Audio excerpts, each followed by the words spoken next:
నమస్కారం. రేషియా టీవీ వార్తలకు స్వాగతం. నా పేరు లక్ష్మి. వార్తల ముందుగా హెడ్లైన్స్.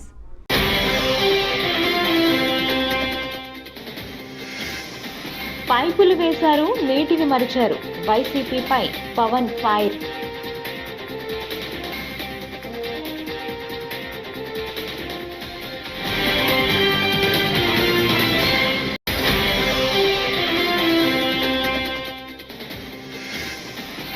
శ్రీతేజ్ను ఆసుపత్రిలో పరామర్శించిన అల్లు అర్జున్ తండ్రి అల్లు అరవింద్.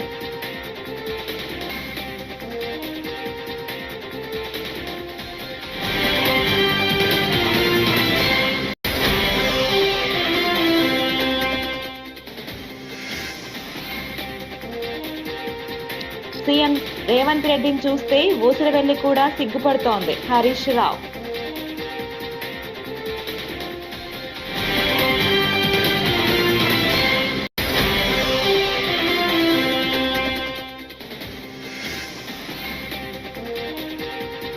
అల్పపీడన ఎఫెక్ట్. ఈ ప్రాంతాల్లో భారీ నుంచి అతి భారీ వర్షాలు.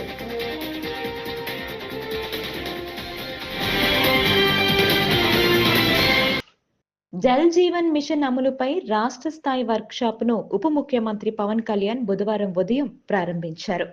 ఈ సందర్భంగా పవన్ మాట్లాడుతూ, జల జీవన్ మిషన్ ద్వారా ప్రతి ఇంటికి పంపు, వాటి ద్వారా నాణ్యమైన మంచినీరు అందించాలనేది లక్ష్యమన్నారు.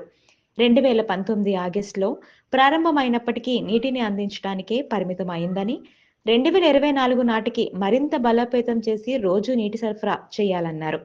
55 లీటర్ల ఒక మనిషికి ఇచ్చేలా కార్యాచరణ రూపొందించామని తెలిపారు. కూటమి ప్రభుత్వం వచ్చిన తరువాత మోదీ కలలను మరింత సహకారం చేసేలా అడుగులు వేస్తున్నామన్నారు. మీరు పైప్ లైన్కి మేము ఇవ్వం, మీరు రిజర్వాయర్ నుంచి తీసుకొని మీరు అది ప్రజలకు ఇవ్వాలి, అంతేగాని గ్రౌండ్ వాటర్ నుంచి కాదు ఇదని చెప్తే. కానీ గత ప్రభుత్వం చేసిందంతా ఏంటంటే, మన అడిగిన పర్పస్ ఏంటంటే, కేంద్ర ప్రభుత్వం ప్రాజెక్ట్ ఇది రిజర్వాయర్ నుంచే తీసుకోమని చెప్పింది.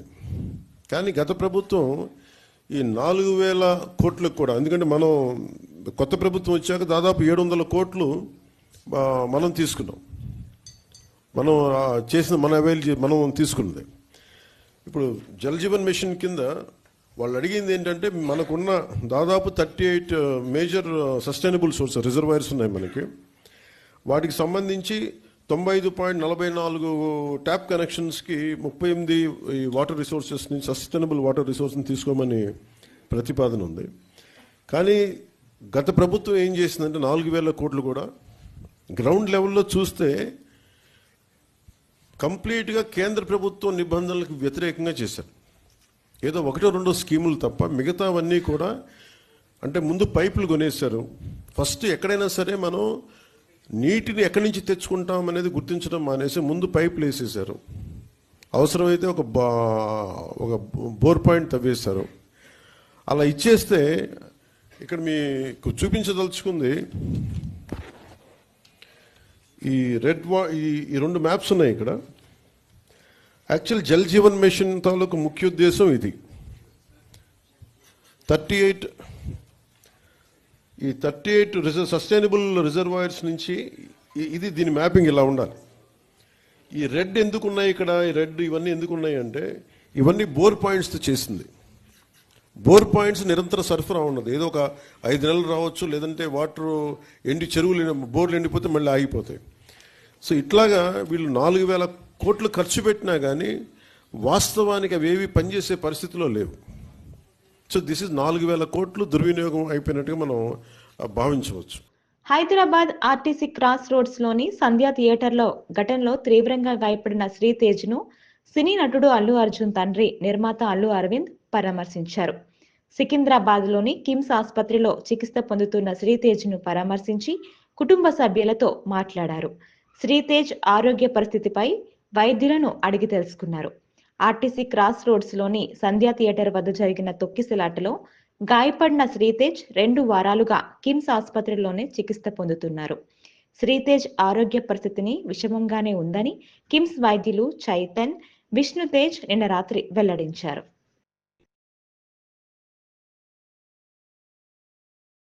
అందరికీ నమస్కారం. ఇప్పుడే హాస్పిటల్ ఐసీయూలో ఉన్న శ్రీతేజ్ ఐసీయూలో చూసి బయటికి వస్తున్నాను. డాక్టర్స్ అందరితోటి నేను మాట్లాడాను. అబ్బాయి రోజు రోజుకి రికవర్ అవుతున్నారు. లాస్ట్ 14 డేస్లోనూ, పర్టికులర్ లాస్ట్ 10 డేస్లో రికవరీ కనపడుతుంది. బట్ చాలా టైం పట్టొచ్చు అని కూడా చెప్పారు. ఇలాగా ఆ అబ్బాయి కోలుకోవడానికి ఏమైనా చేయడానికి మేము సిద్ధంగా ఉన్నాము. అది కాకుండా ప్రభుత్వం కూడా వచ్చి మేము దీన్ని తీసుకుంటాము, ఈ అబ్బాయిని సంపూర్ణ ఆరోగ్యంతో చూడడానికి ప్రభుత్వం కూడా ముందు రావడం చాలా అభినందనీయం. చాలామంది అభిమానులు కానీ, బంధువులు కానీ, మిత్రులు కానీ అల్లు అర్జున్ ఎందుకు హాస్పిటల్కి వెళ్ళలేదు అని అడుగుతున్నారు. దానికి కారణం చెప్తాను.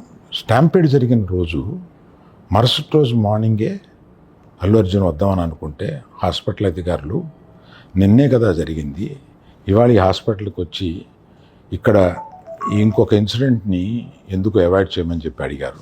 కరెక్టే కదా అనిపించింది. రాలేకపోయారు. ఆ రోజునే కేసు పడింది. ఆ కేసులో పడిన తర్వాత మన legal team headed by Niranjan garu strongly advised Bunny should not go to the hospital at all or meet the parents, ఇట్లా అని చెప్పి గట్టిగా చెప్పారు. ఆ తర్వాత మేము రావడానికి సీఎం రేవంత్ రెడ్డి రోడ్ల మీద చేస్తున్న సర్కస్ ఫీట్లు చూస్తే ఊసరవెల్లి కూడా సిగ్గుపడుతోందని మాజీ మంత్రి BRS MLA Harish Rao వ్యంగ్యాస్త్రాలు సంధించారు. Assembly media point వద్ద మాజీ మంత్రి హరీష్ రావు మాట్లాడారు. అదానీతో కుస్తీ పడుతున్నది. కాంగ్రెస్ పార్టీ ఢిల్లీలో అదానీతో వైరం చేస్తూ రేవంత్ రెడ్డి ఏమో గల్లీలో దోస్తానా చేస్తా ఉన్నాడు. ఇవాళ నేను అడుగుతా ఉన్న రేవంత్ రెడ్డి గారిని, మొదటి రోజు శాసనసభకు రేవంత్ రెడ్డి అదానీల అక్రమ సంబంధం మీద ఈ శాసనసభలో చర్చ జరగాలని, ప్రజలకు నిజాలు తెలవాలని, అదానీ రేవంత్ రెడ్డి అక్రమ సంబంధాల మీద టీషర్ట్లు వేసుకొని మేము అసెంబ్లీకి వచ్చాం. దానికి భయపడిపోయిన రేవంత్ రెడ్డి గారు మమ్మల్ని శాసనసభలోకే రానియకుండా అడ్డుకున్నాడు. ఇవాళ రాజ్భవన్కు పోయి ఏం మాట్లాడుతున్నాడు? మీ రాహుల్ గాంధీ, మీ ఏఐసిసి అదానీని తిట్టండి, అదానీని ప్రశ్నించండి, అదానీ అవినీతి గురించి మాట్లాడమంటే పాపం అదానీ మీద మాట్లాడాలంటే రేవంత్ రెడ్డికి భయం అవుతా ఉన్నది. అదానీ మీద ధైర్యం జాలతలేదు మాట్లాడడానికి. రాజ్భవన్ ముంగటపై కూడా మళ్ళా బీఆర్ఎస్ పార్టీ గురించే మాట్లాడుతున్నాడు, కేసీఆర్ గురించే మాట్లాడుతున్నాడు ఆయన. నేను అడుగుతా ఉన్నా, నీ పోరాటం ఎవరి మీద? నీ పోరాటం అదానీ మీద అయితే మమ్మల్ని మొదటి రోజు అసెంబ్లీకి రాకుండా ఎందుకు అడ్డుకున్నావు? అసెంబ్లీలో చర్చ చేయాలి, అదానీ రేవంత్ రెడ్డి అక్రమ సంబంధాలు బయటపడాలనే మేము మొదటి రోజు వచ్చాం. అంటే నువ్వు అదానీ మీద పోరాడే ధైర్యం నీకు లేదు. నిజంగా నీకు నిజాయితీ ఉంటే దావోస్లో 12,400 కోట్ల రూపాయల అగ్రిమెంట్లు నువ్వు అదానీతో చేసినావు, అదానీతో దోస్తాను చేసినావు, అదానీతో అలాయ్ బలాయ్ చేసినావు. నీకు నిజాయితీ ఉంటే, నువ్వు చేసిన ధర్నా నిజమైతే, నువ్వు రాహుల్ గాంధీ గారు ఇచ్చిన అదానీ మీద పోరాటం నిజమైతే వెంటనే ఈ అగ్రిమెంట్లన్నీ రద్దు చేయాలని బీఆర్ఎస్ పార్టీ డిమాండ్ చేస్తా ఉంది. నైరుతి బంగాళాఖాతంలో ఏర్పడిన అల్పపీడనం తీవ్ర రూపదాల్చింది. ప్రస్తుతం వాయువ్య దిశగా కదులుతున్న అల్పపీడనం మరింత బలపడే అవకాశం ఉంది. దక్షిణ కోస్తా సమీపం నుంచి ఉత్తర దిశగా పయనిస్తూ ఆంధ్రప్రదేశ్ తీరాన్ని తాకబోతోంది. దీని ప్రభావంతో రానున్న 48 గంటల పాటు కోస్తా, రాయలసీమలో అనేక చోట్ల భారీ నుంచి అతి భారీ వర్షాలు కురిసే సూచనలున్నాయని విశాఖపట్నంలోని వాతావరణ కేంద్రం తెలిపింది. ఆకాశం మేఘావృతం కాకముందే ప్రజలు అలర్ట్ అయ్యి సురక్షిత ప్రాంతాలకు తరలి వెళ్లాలని సూచించింది. రైతులు కూడా పంటలను కాపాడుకునేందుకు తగు జాగ్రత్తలు తీసుకోవాలని పేర్కొంది.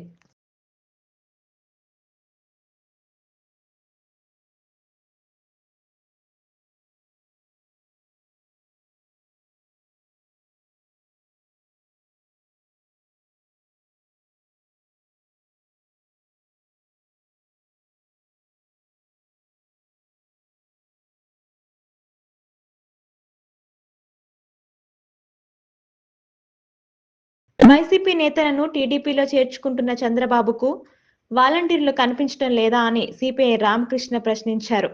వాలంటీర్లపై అంత పగ ఎందుకని ఆయన నిలదీశారు. ఎన్నికల్లో ఇచ్చిన హామీని చంద్రబాబు నిలబెట్టుకోవాలి. వాలంటీర్లను తిరిగి విధుల్లోకి తీసుకోవాలి. వారికి మీరేం అదనపు ప్రయోజనాలు కల్పించాల్సిన అవసరం లేదు. విధుల్లోకి తీసుకొని 5,000 రూపాయల జీతం ఇస్తే చాలు అని ఆయన వ్యాఖ్యానించారు. కార్పొరేటర్గా చేస్తున్నాం కాబట్టి ఈ యొక్క జీవోని రాటిఫికేషన్ పెడతాం. ముఖ్యమంత్రి చంద్రబాబు నాయుడు గారిని మేము ఒకే ఒక విషయాన్ని కోరుతా ఉన్నా, నేను ఎన్నికలకు ముందు ఏదైతే చెప్పాడో చెప్పిన దాన్ని అమలు చేయమని మాత్రమే కోరుతా ఉన్నా. ఆ రకంగా కాకుండా వాళ్ళకి ఫైల్స్ లేవు, వాళ్ళ రికార్డు లేదు, వాళ్ళని ఎప్పుడో తొలగించారు అనే పేరుతో మీరు ఈ రకంగా వారికి అన్యాయం చేయడం మాత్రం సరైనది కాదు. పిచ్చొకపోయిన బ్రహ్మాస్త్రం అంటారే అదే ఇది. వాళ్ళు పాపం నెలకు 5,000 రూపాయలతో పనిచేసేవాళ్ళు, అది పెద్ద ఉద్యోగము కాదు. పోన్లే దానికి ఏమైనా ఇతరత్ర రిక్రూట్మెంట్ కానీ ఇంకోటి కానీ పెద్దగా జరగాలా, లేదంటే వాళ్ళకి ఏం టీఏలు డిఏలు కూడా ఇవ్వడంలే, లేదంటే ఇంక్రిమెంట్స్ ఇవ్వడంలే. వాళ్ళు పర్మనెంట్ ఉద్యోగులు కూడా కాదు. వాళ్ళు ఏదో కింది స్థాయిలో పని చేసుకున్న వాళ్ళపైన మీరు కక్ష సాధింపు ధోరణితో ఈ రకంగా చేయడాన్ని మాత్రం తీవ్రంగా తప్పుపడతా ఉన్నాం. కాబట్టి నేను ఇవాళ మంత్రులు కానీ ఇతరులు కానీ కోరడం లేదు. సాక్షాత్తు ముఖ్యమంత్రి చంద్రబాబు నాయుడు గారు ఎన్నికల్లో చాలా స్పష్టంగా చెప్పారు. ఎన్నికల ముందు ఆయన ఇచ్చిన వాగ్దానాల్లో 5,000 రూపాయలతో పని చేయలేరు, కనీసం 10,000 రూపాయలు ఇవ్వాలని చెప్పి కోరాడు. మేము ఇస్తామని కూడా చెప్పారు. ఇవాళ మీరు అధికారానికి వచ్చిన తర్వాత మంత్రివర్గ సమావేశాలు కూడా చర్చించి వారి గురించి మీరు అది ఒక నిర్ణయం తీసుకోకుండా ఉండడం మాత్రం సరైనది కాదు. గతంలో వైఎస్ఆర్ కాంగ్రెస్ పార్టీలో ఎమ్మెల్యేలుగా, మంత్రులుగా, ఎంపీలుగా పనిచేసిన వాళ్ళు మీకు పనికొస్తారు. అదే కింది స్థాయిలో ఏదో చిన్న జాబ్ చేసే వాళ్ళకి మాత్రం వాళ్ళలో మీకు జగన్మోహన్ రెడ్డి కనపడతాడంటే అది ఏ రకంగా కూడా సమంజసం కాదు. నేను సాక్షాత్తు ముఖ్యమంత్రి గారిని అడుగుతా ఉన్నా, మీరు ఒక సీనియర్ లీడర్గా ఉన్నారు, గతంలో సుదీర్ఘకాలం ఈ రాష్ట్రానికి ముఖ్యమంత్రిగా పనిచేశారు, అంతే సుదీర్ఘకాలం రాష్ట్రంలో ప్రతిపక్ష నాయకుడిగా కూడా పనిచేశారు. కర్నూలు దేవనకొండ మండలం చెల్లిచెలిమిలలో మాదిగ సంజన్న ఇంటిపై పెట్రోల్ పోసి తగలబెట్టిన వారిని వెంటనే అరెస్టు చేయాలని దళిత సంఘాల నాయకులు ఆనంద్, సుభాష్, కొడుమూరు నగేష్ డిమాండ్ చేశారు. బుధవారం కర్నూలు జిల్లా కలెక్టరేట్ వద్ద దళిత సంఘాల ఆధ్వర్యంలో ధర్నా నిర్వహించి మాట్లాడారు. పత్తికొండ డీఎస్పీ వెంకటరామయ్య దేవనకొండ సీఐ విచారణ చేయకుండానే బలవంతంగా కేసులో ఇరికించారని, వారిపై చర్యలు తీసుకోవాలని కోరారు.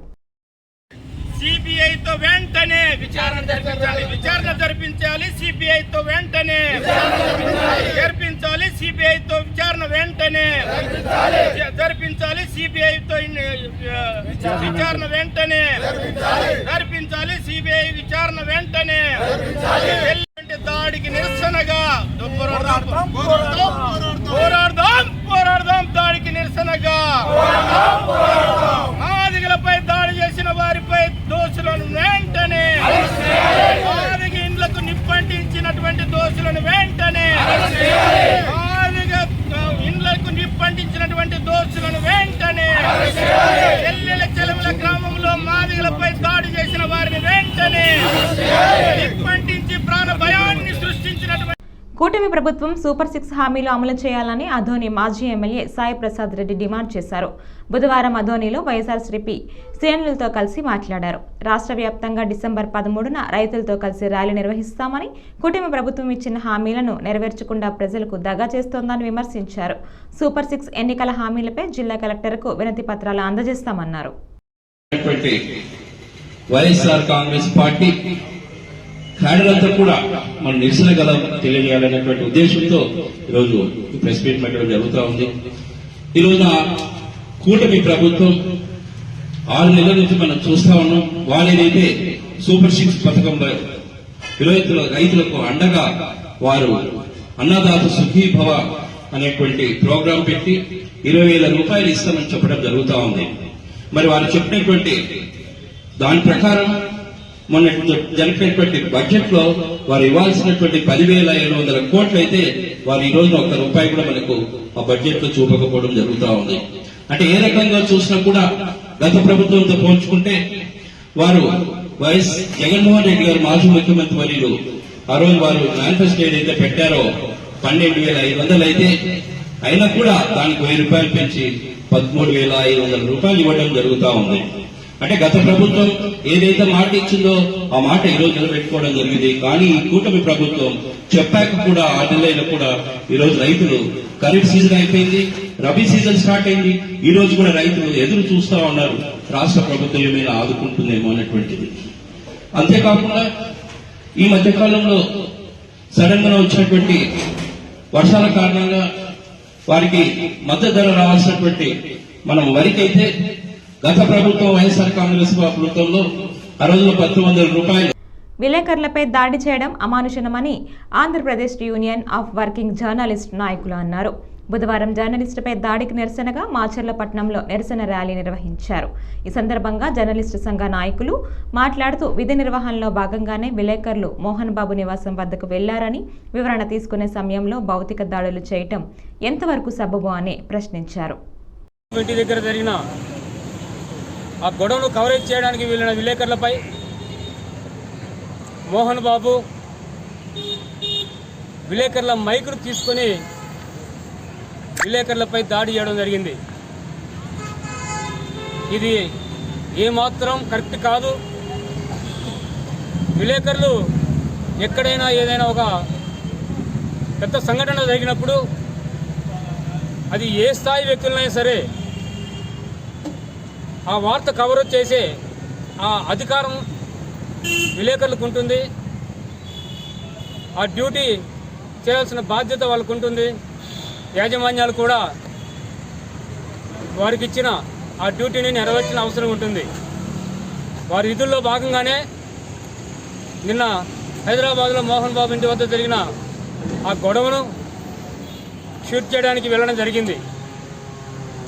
ఆ క్రమంలో జరిగిన దాడి అది అమానుషం. మోహన్ బాబు ఆయన ఒక వీడియోలో మాట్లాడుతూ ఇది మా ఇంటి సమస్య కనుక జర్నలిస్టులకు ఏం పని అన్నట్టుగా మాట్లాడాడు ఆయన. నీ ఇంటి సమస్య నీ ఇంట్లో ఉంటే ఎవరు దానికి షూట్ చేయడానికి రారు. ఏ విలేకరు కూడా ఆ వార్త కవర్ చేయడానికి ఎవరు రారు. ఇంటి సమస్య వీధికి ఎక్కిన తర్వాత దానిని ఎవరైనా సరే దారిని పోయే ఒక ఆండ్రాయిడ్ ఫోన్ ఉన్న ప్రతి వ్యక్తి కూడా షూట్ చేసే అవకాశం ఉంటుంది. అలాగా అది ఇంటి సమస్య అయినా వీధిని పడింది కాబట్టి దానిని విలేకరులు కవర్ చేయడానికి అవకాశం ఉంటుంది.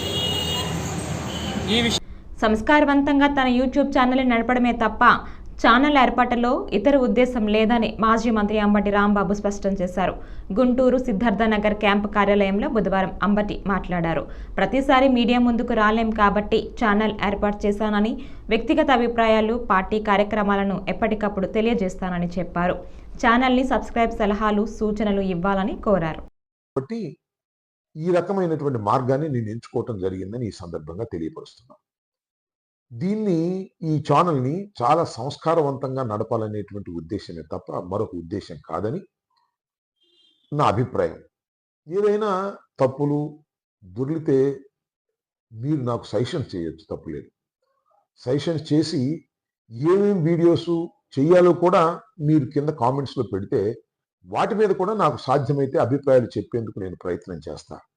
ఎందుకంటే ఇవాళ అపోజిషన్లో ఉన్నాం కాబట్టి ప్రతి విషయం మీద ప్రజల్లోకి తీసుకువెళ్లాలనేటువంటి దృక్పథంతో నేను ఈ ఛానల్ని ప్రారంభించానని మీకు తెలియపరుస్తున్నా.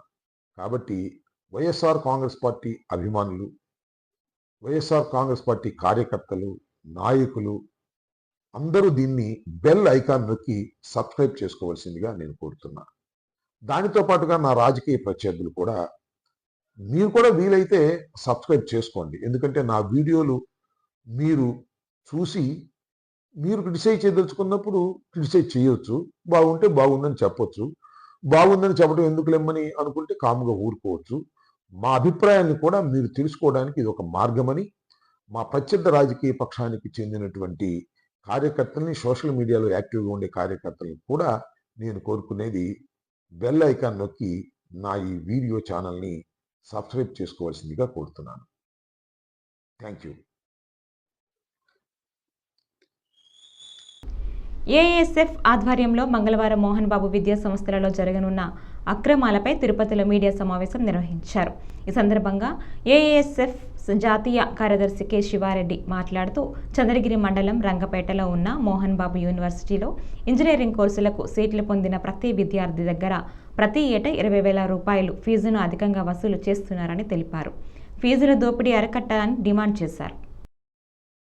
ప్రతి డే స్కాలర్ విద్యార్థి కూడా మెస్ బిల్లు కింద ప్రతి సంవత్సరం 20,000 రూపాయలు కట్టాలని చెప్పేసి కూడా ఈరోజు మేనేజ్మెంట్ జీవోలు జారీ చేస్తూ ఉండాలి.